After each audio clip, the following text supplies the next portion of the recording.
ఆగరా.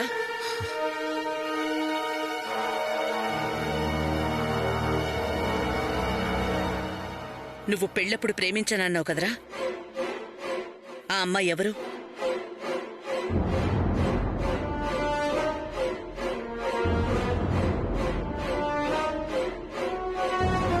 ఒకప్పుడు నేను చెప్తానంటే వద్దని ఒట్టేయించుకున్నావు కదమ్మా.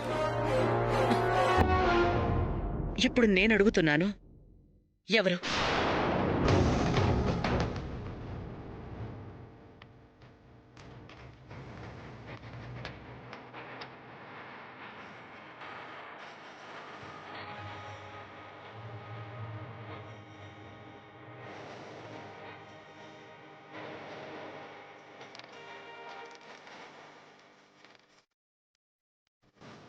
నువ్వు ప్రేమించింది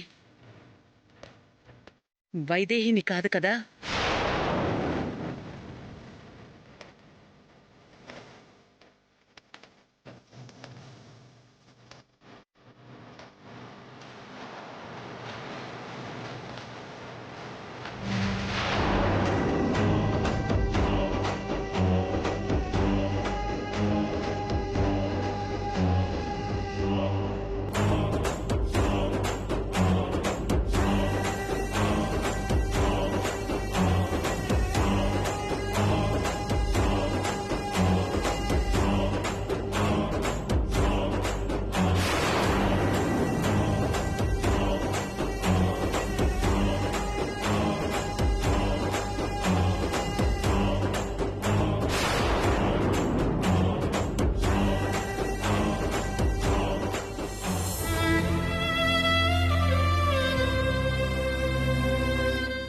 ఇంట్లో ఏం జరుగుతుందో తెలుసా మీకు? వైదేహికి పెళ్లి చేస్తానని ఇంట్లోకి తెచ్చిపెట్టారు. కానీ మన అబ్బాయి పెళ్లికి ముందు ప్రేమించింది వైదేహిని. ప్రేమించిన అమ్మాయి కళ్ళ ముందే ఉంటే వాడు ప్రేమనెలా మర్చిపోతాడు? కోడలతో సంతోషంగా ఎలా ఉండగలడు? తనింకా ఇక్కడే ఉంటే మన అబ్బాయి కాపురం నాశనం అవటమే కాకుండా ఇంటి పరువే పోతుంది. అందుకే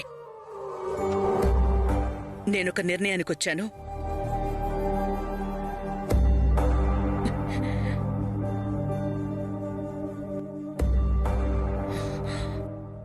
వైదేహిని ఈ ఇంట్లో నుంచి పంపించేస్తున్నాను.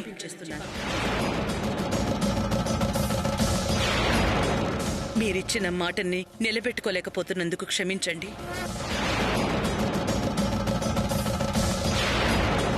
మన వంశ గౌరవం, పరువు, మర్యాదల కన్నా ఏది ఎక్కువ కాదు. అందుకే పంపించేస్తున్నాను.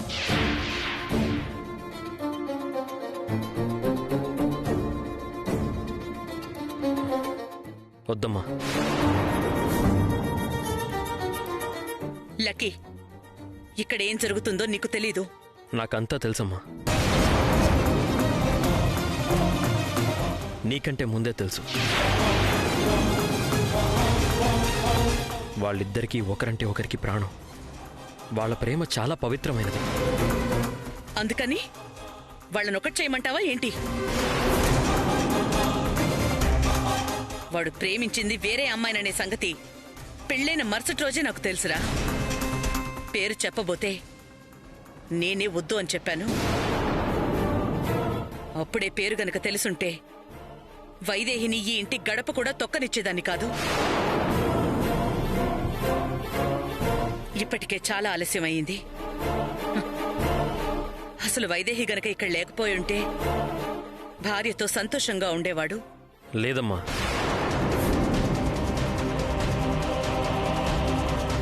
అసలు వైదేహి గనక ఇక్కడ లేకుండా ఉండుంటే పిచ్చెక్కిపోయి ఉండేవాడు.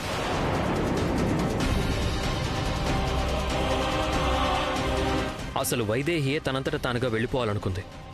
కానీ నేనే ఆపాను. జరిగిందేదో జరిగిపోయింది. నా వల్ల ఇంకెలాంటి పొరపాటు జరగదు.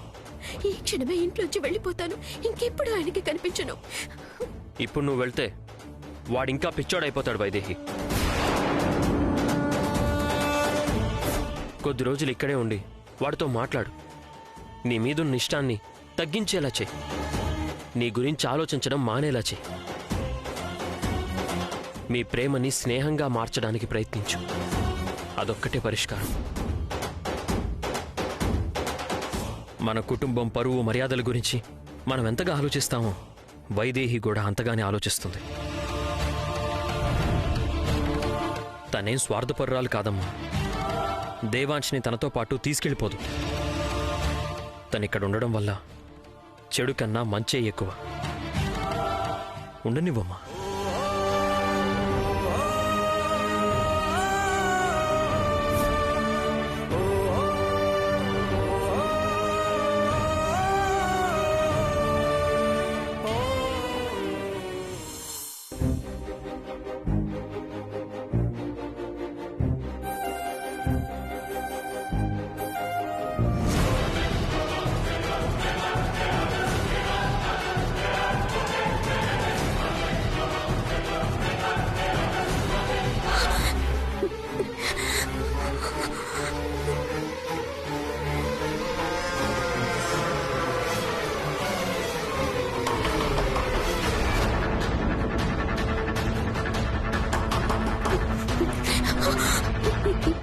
ఎవరు? నేను వైదేహి.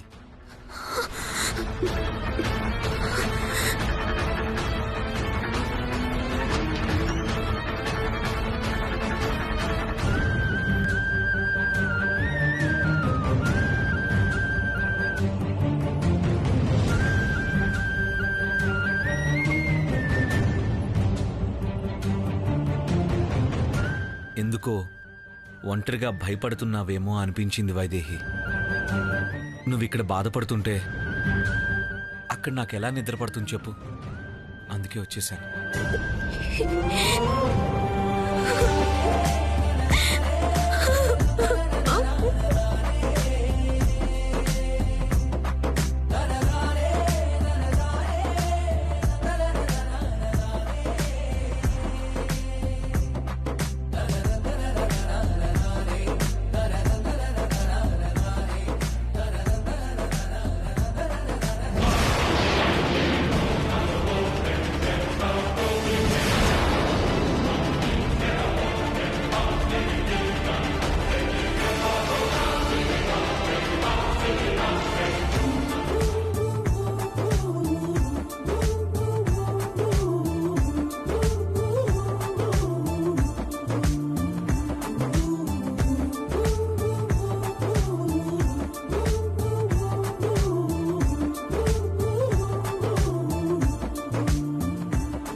చూస్తుంది కళా నిజమా? వైదేహి దేవాంశ్లో ప్రేమించుకుంటున్నారా? దేవాంశ్కి పెళ్ళైంది కదా, మరి ఇలా చేస్తున్నారేంటి? తప్పు కదా. తన భార్య అక్కతో అతను ఎలా ఉండగలుగుతున్నాడు? తన చెల్లెలికే వైదేహి ఎలా అన్యాయం చేయగలుగుతుంది?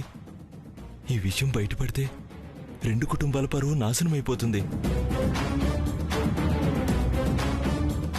ఎలాగైనా ఇది ఆపాలి.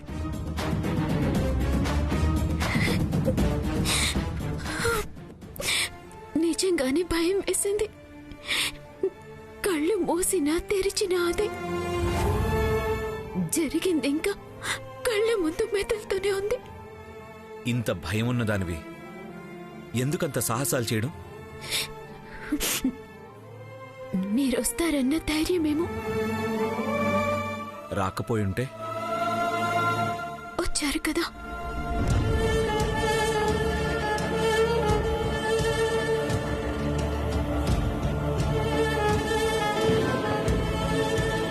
అప్పుడు ఆపదలో ఉంటే వచ్చారు, ఇప్పుడు భయంలో ఉన్నానని వచ్చారు.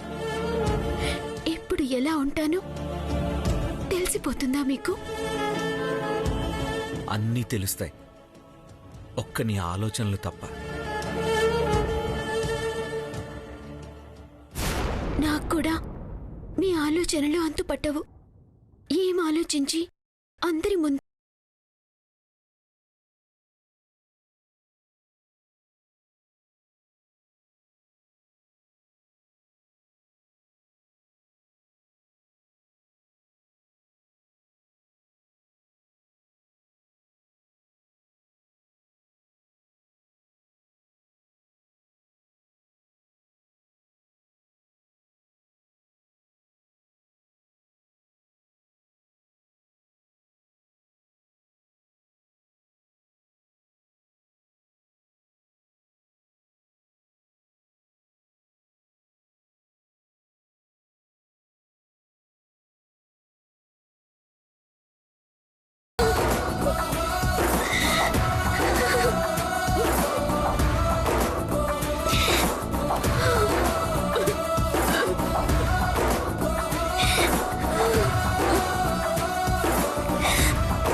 ఇలాగే ఉండిపోవాలని ఇప్పుడు ఈ క్షణం అనిపిస్తోంది. నిజంగా? అయితే లేచిపోదామా? అదేంటి అంత మాట అనేశారు?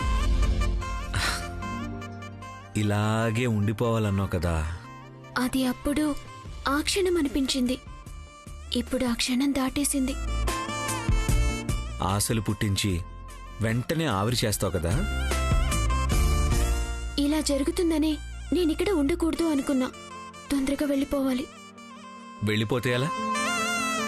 హోమం జరుగుతున్నప్పుడు మళ్ళీ సియా ఏదన్నా షూటింగ్ ఉందని వెళ్ళిపోతే నా పక్కన ఎవరు కూర్చుంటారు? ఇకేం వెళ్ళదులే. వెళ్తే బాగుంటుందని అనుకోవచ్చు కదా. అమ్మో, మీరేదేదో ఊహించుకుంటున్నారు. వెళ్ళి పడుకోండి. అనుకోకపోతే అనుకోకపోయావు. అబద్ధమైనా చెప్పొచ్చు కదా. సంతోషించి ఉండేవాణ్ణి. వెళ్ళి పడుకోమని చెప్పానా? మళ్ళీ నీకు భయం వేస్తే? మీకు తెలిసిపోతుంది కదా, అప్పుడొద్దురు కాని. ఇప్పటికీ చాలా ఎక్కువసేపు అయింది. వెళ్ళండి. అది కాదు. వెళ్ళండి. అది కాదు వైదేహి. వెళ్ళండి. మళ్ళీ నీకు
క్షణమే కాదు, ప్రతి క్షణం మీతో ఇలాగే ఉండాలనుంది.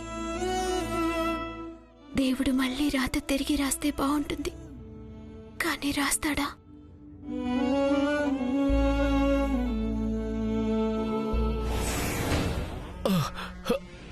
ఏం కొట్టాడ్రా బాబు. అందుకే ఏదైనా ఏదో పని చేసే ముందు ఎవరో ఏంటో తెలుసుకొని చేయమన్నారు.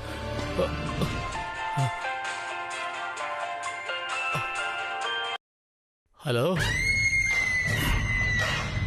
నేను ఊర్మిళ. తెలుసమ్మా, చెప్పండమ్మా. ఏమైంది మూనుగుతున్నావు? ఏదో అయిందిలే, విషయం చెప్పండమ్మా. పొద్దున్నే సాంగ్ రిలీజ్ చేస్తున్నావు కదా? అది మాత్రం అడగమ్మా, సాంగ్ రిలీజ్ చేయడం లేదు.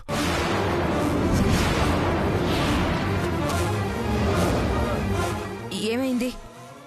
ఎందుకు రిలీజ్ చేయవు? చేస్తే చచ్చిపోతానమ్మా.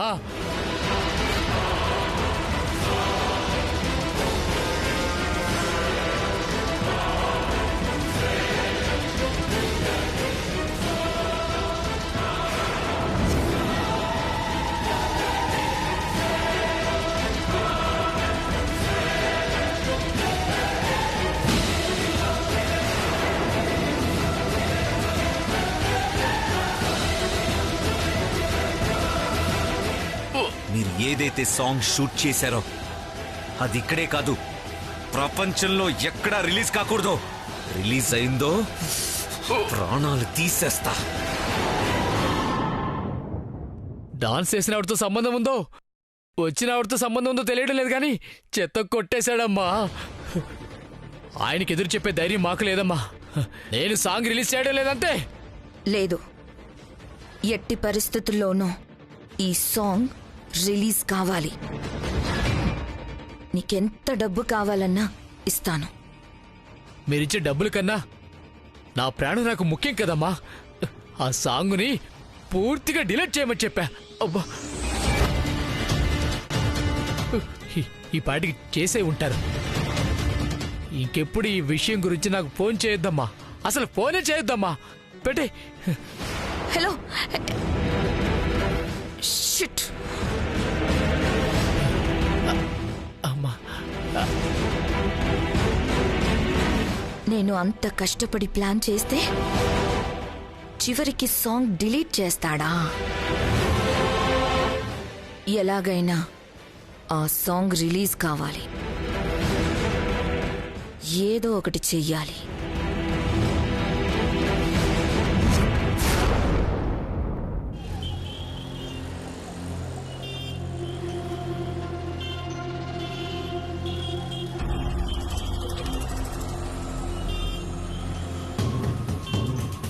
వస్తాడంటావా? రావాలి. లేకపోతే ఇన్ని రోజులు నేను పడ్డ కష్టం వేస్ట్ అయిపోతుంది.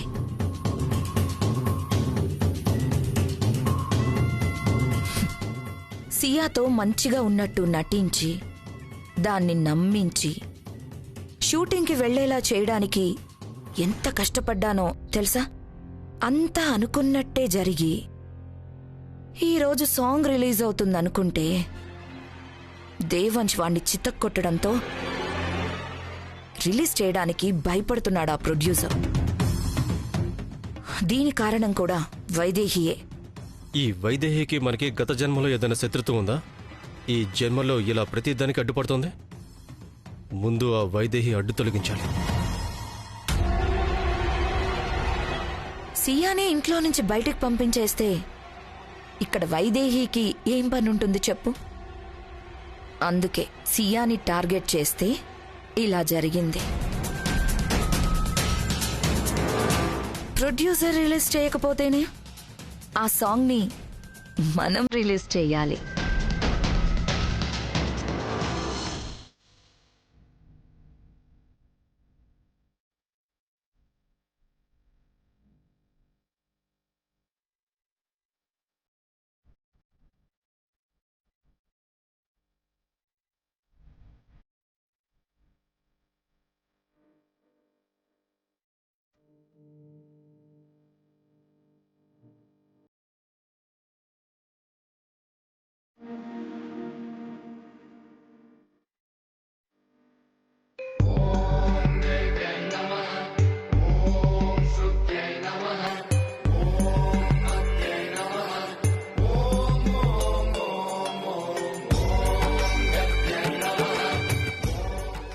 నీ కొడుకు మంచి సంకల్పం చేశారు దశరథ రామయ్య.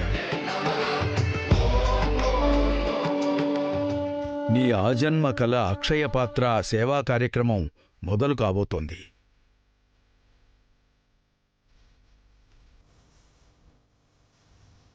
నీ చేతుల మీదుగా జరగాలని అనుకున్నాం. నువ్వు చేయలేకపోయినా కనీసం నీ సమక్షంలోనైనా జరగాలి. 24 గంటల తర్వాత స్పృహలోకొస్తావని డాక్టర్లు చెప్పారట.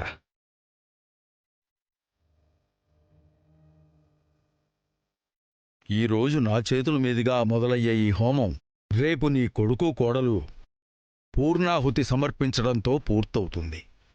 ఈలోగా నువ్వు కోలుకోవాలి దశరథరామయ్య. ఒక్క క్షణమైనా హోమం దగ్గర కూర్చోవాలి.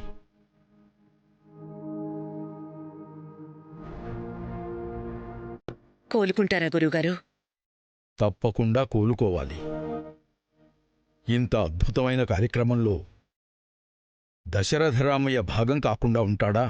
ఏదో ఒక రూపంలో భాగం అయ్యేలా ఆ ఈశ్వరుడే చూసుకుంటాడు.